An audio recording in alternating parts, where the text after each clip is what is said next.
Picture this. It's late at night. The world is silent, but your mind is anything but. Your room is dark, the only light coming from the faint glow of your phone. You tell yourself you're not waiting, that you're fine, that you don't care. But deep down, you are. Every noise feels amplified. Every second stretches endlessly. Your thoughts spin in loops, chasing the memory of someone who isn't even there. Someone who left but somehow still controls the rhythm of your heartbeat. And then suddenly, your phone lights up. A message, a notification, a sign. And in that instant, your chest tightens, your stomach knots, and a wave of adrenaline hits you so sharply that it feels like life itself has returned, even if only for a fleeting moment. You tell yourself this is love. You tell yourself this intensity is connection. You tell yourself the highs are real, the passion is real, the chemistry is real. But what if it isn't? What if everything you feel in these moments is not love at all, but a trap, a mechanism your body was programmed to fall into? What if the reason you can't stop thinking about them, the reason every silence feels unbearable, the reason you replay every memory over and over, isn't because they were the one, but because your nervous system became addicted to the emotional highs, the dopamine rush, the constant push and pull that your brain learned to crave?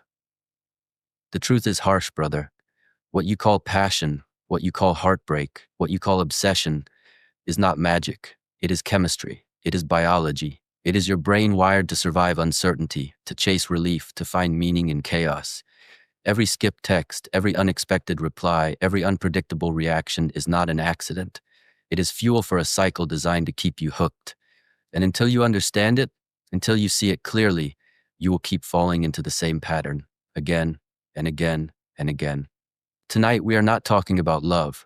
We are talking about addiction disguised as love. We are talking about the emotional highs that feel like fireworks in your chest, but leave destruction in their wake.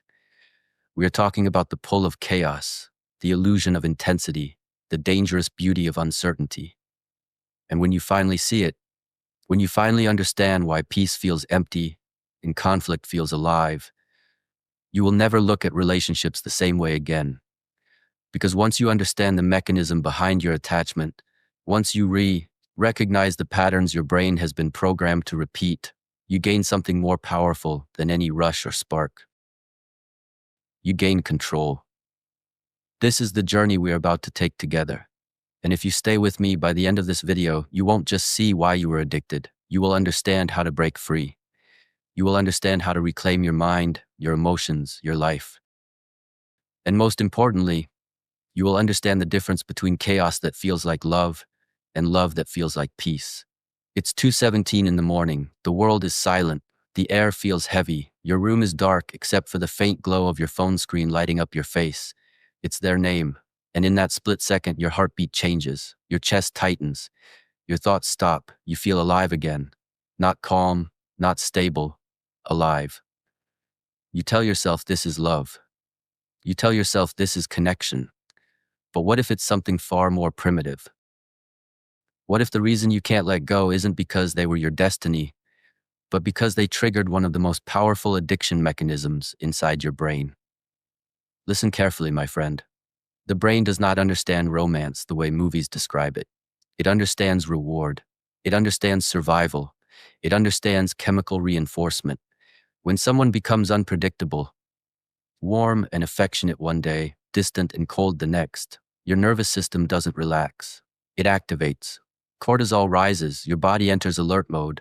You start analyzing every message, every tone shift, every delay. Your mind begins scanning for threat, for reassurance, for certainty.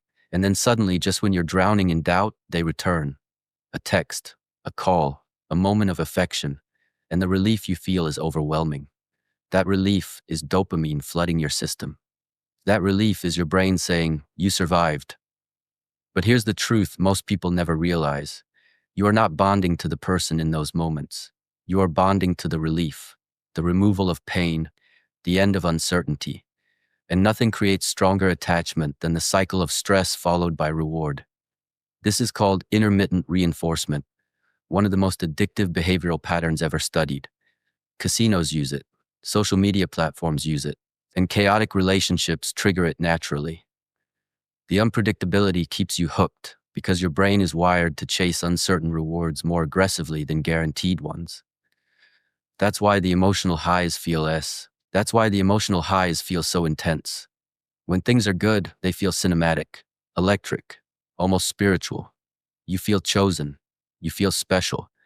You feel like no one else has ever made you feel this way before. But intensity is not the same as compatibility. Intensity is simply activation of your nervous system. Your heart racing is not always romance. Sometimes it's anxiety disguised as passion. Sometimes it's your body reacting to instability. And here's where it gets deeper, brother.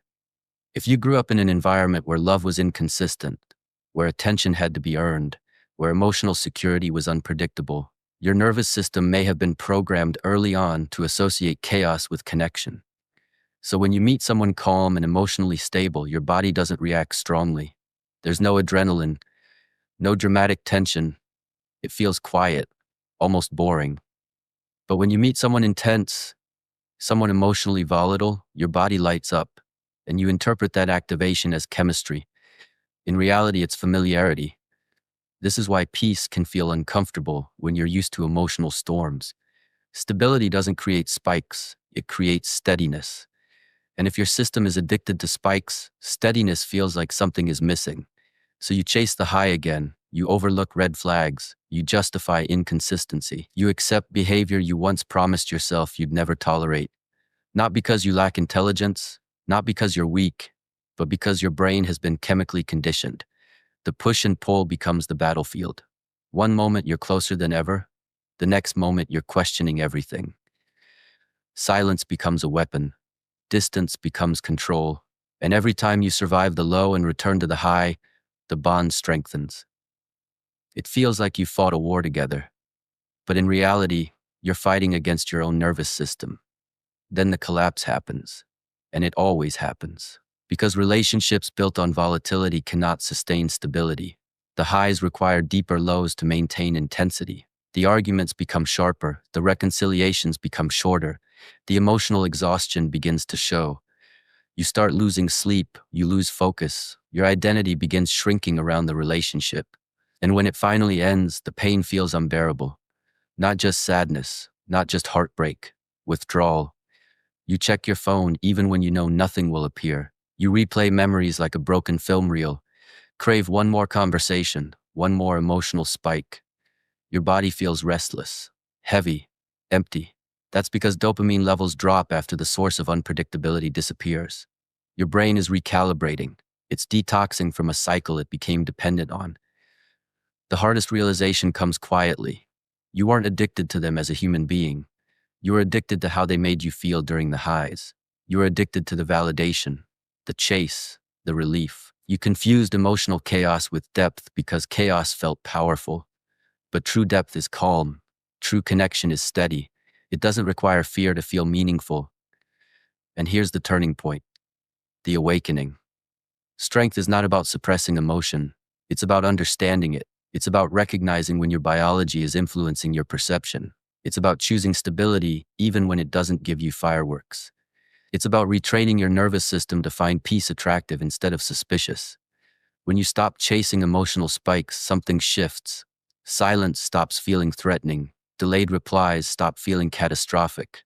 Calm conversations stop feeling dull. You begin to value consistency. You begin to notice that real love doesn't exhaust you. It doesn't require constant recovery. It doesn't feel like a battlefield. My friend, you don't miss the chaos as much as you think you do. You miss the chemical surge. You miss the intensity because intensity made you feel alive. But there is a different kind of aliveness, one rooted in clarity, not confusion. One rooted in security, not survival mode. The strongest version of you is not the one who feels the most dramatic highs. It's the one who can sit in emotional steadiness without craving destruction. It's the one who understands that chemistry can lie, that adrenaline can disguise itself as destiny, and that peace is not boring, it's powerful. So if you're struggling to let go, remind yourself, this isn't just heartbreak, it's neurological recalibration. It's your system learning to operate without chaos. And once you understand the mechanism, once you see the pattern clearly, the illusion begins to dissolve. And in that clarity, you don't just heal, you evolve. Brother, before you leave, I want you to hear this clearly. Everything you felt, every sleepless night, every heartbeat racing over someone who left or pushed you away, it wasn't love in the way you imagined. It was a chemical storm inside your brain. It was dopamine, cortisol, and adrenaline tricking you into believing chaos was passion, that intensity was meaning, that unpredictability was destiny. And for years, you may have blamed yourself, blamed them, blamed the world, but the truth isn't that simple. You were programmed. Your nervous system was hijacked. You were trained to chase highs and survive lows, to mistake emotional turbulence for connection, to confuse adrenaline with affection. And that is why letting go feels impossible. That is why peace feels boring and calm feels empty. That is why you keep replaying moments that hurt you as if they were precious. But now you know. Now that you see the mechanism, you have power. Power to stop the cycle. Power to reclaim your attention, your emotions, your identity. Power to choose stability over chaos, clarity over obsession, yourself over addiction. This is the hardest lesson most men will ever learn. That what they thought was love may have been a war inside their own mind. But the strongest men don't fear the truth. They confront it. They master it. They step away from the fire before it consumes them and build something real, solid, and lasting in its place. So take this insight, carry it with you. Reflect on your past, see the patterns, and use them to protect your future. Don't chase highs disguised as love. Don't settle for intensity that destroys your peace. Learn to recognize what your body is addicted to versus what your mind truly desires. And most importantly, learn to value yourself enough to choose clarity and calm over drama and illusion. If this video opened your eyes, if it changed the way you see your relationships, your own reactions, your own emotions, then stay with me. Hit subscribe because this journey isn't over. There's more truth ahead, more insight into the mind, into human nature, into why we feel the way we do, and I want you to be here to see it. Remember, brother, the highs you miss were never real love. They were a chemical war. And once you see that clearly, once you understand it fully, you are no longer a prisoner of your own mind. You are free, and freedom is the beginning of real strength.